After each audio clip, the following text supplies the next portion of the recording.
As we begin our study from 1 Samuel chapter 22 verse 1 to 5, David had just escaped from King Saul who wanted him to be dead. He was jealous because of David's rising fame.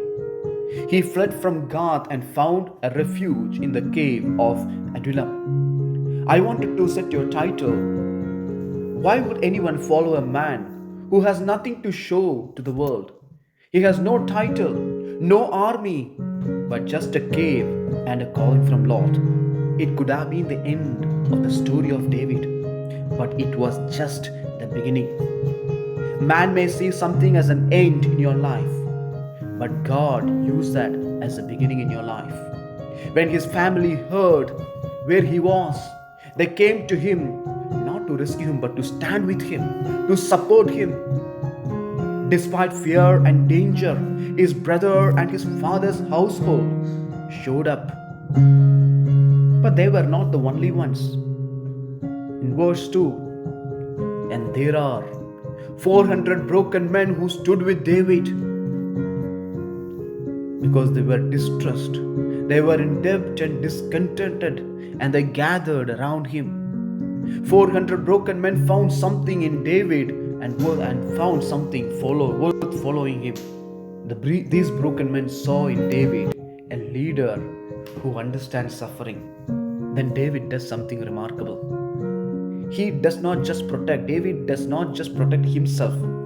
He think about his family. He thought about his parents. He takes them to Mizpah in a place of Moab, and he asked the king Moab to shelter his parents. But how did David access to this foreign king, the king Moab? It was not a random. That God has already prepared. God already have a plan in your life, and God execute things which you never knew. Before you even formed in your mother's womb. David's great-grandmother was a Ruth, and she was a Moabite woman. Sometimes God prepares provision in through generation before we even knew it. He brought his parents to Mizpah.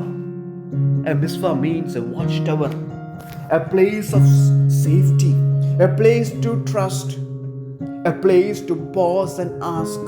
Maybe you are not in a cave like David, but maybe you feel like uncertain and loud and disappointing. You may not have a physical place called Mizpah anymore, but you still experience the spiritual renewal it represents. Sometimes the life gets noisy. Sometimes we all need a moment to say enough is enough. I need to come back to the reality. And that's the moment of Mizpah. A decision to repent, a decision to reflect, and decision to reconnect your heart with a greater purpose. Philippians chapter 4 verse 6 to 7. Do not be anxious about anything, but by prayer and petition, with thanksgiving, present your request unto God.